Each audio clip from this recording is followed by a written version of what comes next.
பேராசை படாதே. ஒரு ஊருல ஒரு கணவன் மனைவி இருந்தாங்க. அவங்களுக்கு 3 மகன்களும் இருந்தாங்க. அவங்க எந்த வேலையும் செய்யாமல் சோம்பேறியாக இருந்தாங்க. அதனால அவங்களோட அப்பா அதை நினைச்சு ரொம்பவே வருத்தப்பட்டு அவருடைய மனைவி கிட்ட சொன்னாரு, நம்முடைய மகன்கள் எதுக்குமே பயன்படாமல் இருக்கிறார்களே அப்படின்னு. அதற்கு அவருடைய மனைவி, கவலைப்படாதீங்க, நமக்கு பயன்படுகிற மாதிரி ஒரு மகனை கொடுக்க சொல்லி நான் கடவுள் கிட்ட வேண்டுகிறேன் அப்படின்னு சொன்னாங்க. உடனே அவங்க 2 பேரும் கடவுள்கிட்ட போய், கடவுளே எங்களுக்கு நல்ல அறிவுள்ள ஒரு மகனை கொடு அப்படின்னு வேண்டிக்கிட்டு அவங்கவங்க வேலைய பார்க்க போயிட்டாங்க. அன்று மாலை வேளையில் ஒரு பாம்பு அவர்களது வீட்டிற்கு வந்தது. அதை பார்த்த உடன் சற்று பயத்துடனும் ஆச்சரியத்துடனும் அந்த மகன்களின் அப்பா அவர் மனைவியை கூப்பிட்டு, இங்கே வா, இங்கே வந்து பார், ஒரு தங்க வாளுடன் ஒரு பாம்பு நம் வீட்டிற்கு வந்துள்ளது என்றார். உடனே அந்த பாம்பு அவர்களிடம், பயப்படாதீங்க, நான் நீங்கள் கடவுள் கிட்ட வேண்டி கிட்ட மாதிரி உங்களுக்கு பயனுள்ள ஒரு நல்ல மகனாக இருப்பேன் என்று கூறியது. கண்டிப்பா நான் உங்களுக்கு உதவியும் பண்ணுவேன், என்னை நம்புங்க அப்படின்னு அந்த பாம்பு அவர்களிடம் கூறியது. உடனே அவர்கள், ஆனாலும் நீ ஒரு பாம்பு ஆயிற்றே, நீ எப்படி எங்களுக்கு உதவ முடியும் என்று கேட்டார்கள்.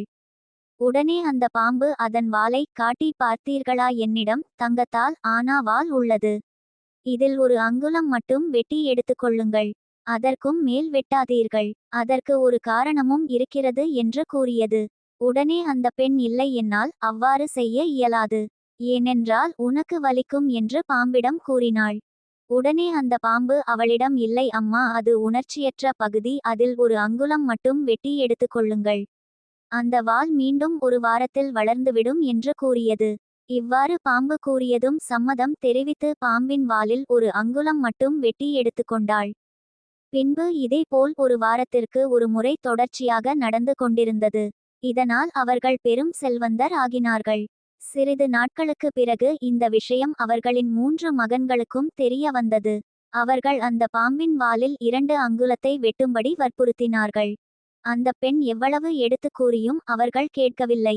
2 அங்குலத்தை வெட்டினால் இன்னும் நாம் பெரும் செல்வந்தராக இருப்போம் என்று அவர்கள் அவர்களின் அம்மாவிடம் கூறி அவர்களை மீண்டும் மீண்டும் வற்புறுத்தினார்கள். வழக்கம் போல அந்த பாம்பு அன்றைக்கும் அவர்களின் வீட்டிற்கு வந்தது. அந்த பெண் அவர்கள் மகன் கூறிய மாதிரி அந்த பாம்பின் வாலில் 2 அங்குலத்தை வெட்டி எடுத்தாள். பாம்பின் வாலில் இருந்து இரத்தம் கசிந்து இரத்தம் கொட்ட ஆரம்பித்தது. அப்பொழுது அந்த பாம்பு அவர்களிடம், ஐயோ, என்ன காரியம் செய்துவிட்டீர்கள், இனிமேல் எனக்கு இந்த தங்க வால் திரும்பி வராதே என்று கூறி அந்த பாம்பு அழுதது.